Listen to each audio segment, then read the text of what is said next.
ഒരു 2 വയസ്സുകാരൻ കുഴൽക്കിണറിൽ വീണ് 48 മണിക്കൂർ നേരം ജീവന് വേണ്ടി യാചിച്ച് അവൻ ഒന്നും ചെയ്യാൻ പറ്റാതെ അനങ്ങാൻ പറ്റാതെ ഒരു കുഴൽക്കിണറിനകത്ത് ശ്വാസം പോലും കിട്ടാതെ 2 മണിക്കൂർ കിടന്ന് ഇഞ്ചിഞ്ചായി മരിച്ചു പോകുന്നു. ദൈവം ആരെ ശിക്ഷിച്ചത്? അത് ഇവൻ എന്ത് തെറ്റ് ചെയ്തിട്ടാ? ഇങ്ങനെ ഒരെണ്ണം കണ്ടു നിൽക്കുന്ന ഒരാളെയാണോ നിങ്ങൾ പരമകാരുണികൻ എന്ന് വിളിക്കുന്നത്? കിണർ കുഴിച്ചതാരാ? മനുഷ്യൻ. എന്തുപയോഗിച്ചാ കുഴിച്ചത്? ആധുനിക സാങ്കേതിക വിദ്യ ഉപയോഗിച്ചിട്ട്. എന്നിട്ട് നിനക്കൊക്കെ ആ കിണറിന് അടപ്പിടാൻ നിന്റെ ശാസ്ത്രത്തിന് കഴിഞ്ഞില്ലേ? ആ കൊച്ചു വീണന് ഇനി ദൈവം മോളിൽ നിന്ന് ഇറങ്ങി വന്ന് അതിനെ അടപ്പിട്ട് തരണമായിരിക്കും. അതോടുകൂടി നമ്മളെല്ലാം മതവിശ്വാസികളാവും. വല്ലാത്ത സാധനം. ഒരു 2 വയസ്സുകാരൻ കുഴൽക്കിണറിൽ വീണ് 48 മണിക്കൂർ നേരം ജീവന് വേണ്ടി യാചിച്ച് അവൻ ഒന്നും ചെയ്യാൻ പറ്റാതെ അനങ്ങാൻ പറ്റാതെ ഒരു കുഴൽക്കിണറിനകത്ത് ശ്വാസം പോലും കിട്ടാതെ 2 മണിക്കൂർ കിടന്ന് ഇഞ്ചിഞ്ചായി മരിച്ചു പോകുന്നു.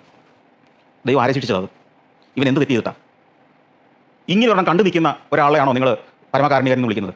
ആ പ്രവാചകന്റെ ജീവിതം നമ്മൾ വായിച്ചാലേ എങ്ങനെ ദൈവത്തെ അദ്ദേഹം പരമകാരുണികൻ എന്ന് വിളിച്ചു നമ്മൾ അത്ഭുതപ്പെട്ടു. അച്ഛനെ കണ്ടിട്ടില്ല.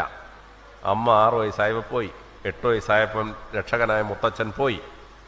അദ്ദേഹത്തിൻ്റെ 2 ഭാര്യമാർ മരിച്ചത് അദ്ദേഹം കാണാനിടയായി. 2 ഭാര്യമാർ, 6 മക്കൾ മരിച്ചു. 6 മക്കൾ, ആകെ 7 മക്കളുണ്ടായി. അതിൽ 6 പേരും മരിച്ചു.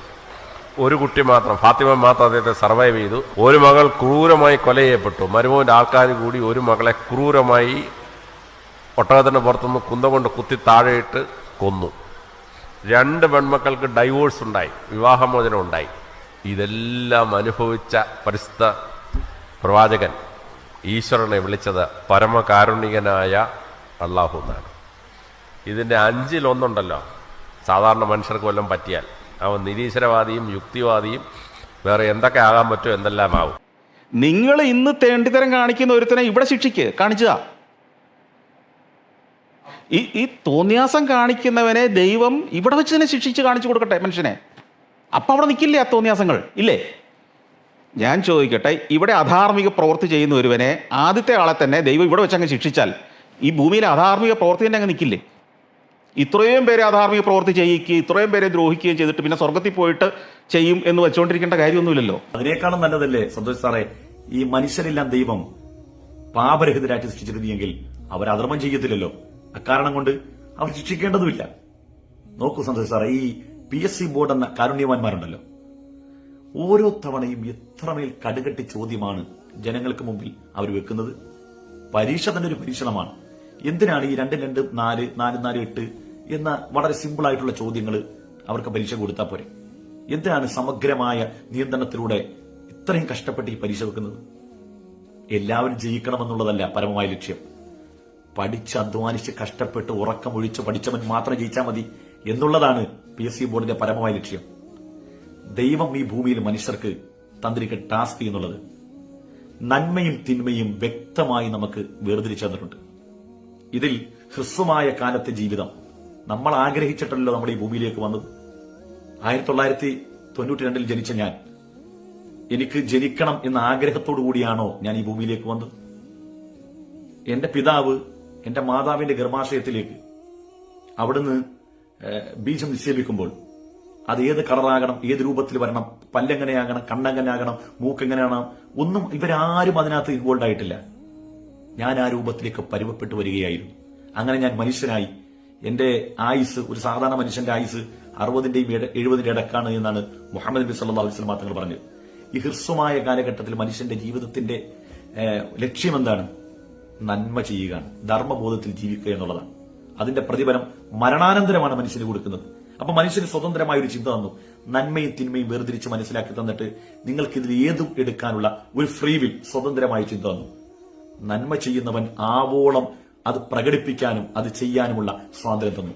തിന്മ ചെയ്യുന്നവൻ അവന്റെ തോന്നിമാസത്തിന്റെ പാരമ്യം ഇവിടെ ചെയ്തു തീർക്കട്ടെ എന്ന സ്വതന്ത്ര ചിന്തയും തന്നു. ഈ പരീക്ഷയിൽ ഏറ്റവും കൂടുതൽ നന്മ ചെയ്ത് 100 മാർക്ക് മേടിക്കുന്നവർക്ക് ദൈവത്തിന്റെ പരീക്ഷയിൽ വിജയിക്കാൻ കഴിയുള്ളൂ. സന്തോഷ് സാറേ, ഒരു കാര്യം മനസ്സിലാക്കുക. അങ്ങ് പറഞ്ഞല്ലോ, എന്തിനാണ് ഈ ചെറിയ കുട്ടിയെ ദൈവം ഇങ്ങനെ പരീക്ഷിക്കുന്നത്?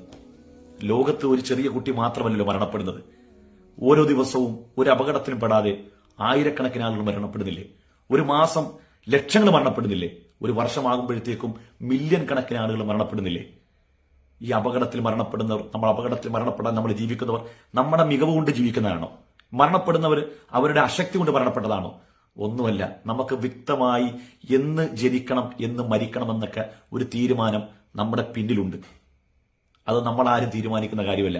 അതിന്റെ പിന്നിൽ നമ്മുടെ നിയന്ത്രണം ഏറ്റെടുത്ത സിത്താവായ ഖാലിഖായ റബ്ബുണ്ട്. ഒരു കുട്ടി മരിക്കുന്നു, നിങ്ങൾക്കറിയാം, ചെറുപ്രായത്തിൽ കുട്ടികൾക്ക് പോളിയോ എടുക്കും. ഒരു സൂചിയാണ് കുഞ്ഞിളം പൈതലിന്റെ തുടയിലേക്കോ അല്ലെങ്കിൽ ശരീരത്തിന്റെ കൈത്തോളിലേക്കോ കുത്തിക്കയറ്റുന്നത്. നോക്കുമ്പോൾ അത് വലിയ ഒരു ക്രൂരതയായിട്ടൊക്കെ നമുക്ക് തോന്നിയേക്കാം.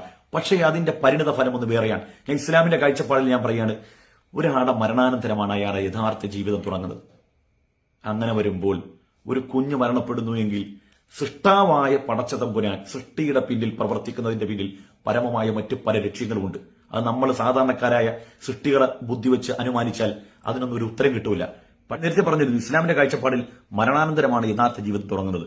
അവിടെ ദൈവത്തിൽ വിചാരണയുണ്ട്. 50-60 വയസ്സുകാലം ഈ ഭൂമിയിൽ ജീവിച്ചിരുന്നൊരു മനുഷ്യൻ അവന്റെ ആയുസ്സിൽ എന്ത് ചെയ്തു എന്ന ചോദ്യമുണ്ട്. അതേസമയം ഒരു കുഞ്ഞിളം പൈതൽ ബാല്യത്തിൽ മരണപ്പെട്ടു പോയി കഴിഞ്ഞാൽ അവന്റെ വാസസ്ഥലം ശാശ്വതമായ സ്വർഗമാണ്. ഇനി അതിനപ്പുറമൊക്കെ എനിക്ക് നിങ്ങളോട് ഈ അവസരത്തിൽ ചോദിക്കാനുള്ളത്, കോടിക്കണക്കിന് മനുഷ്യർ മരണപ്പെടുന്നുണ്ടല്ലോ.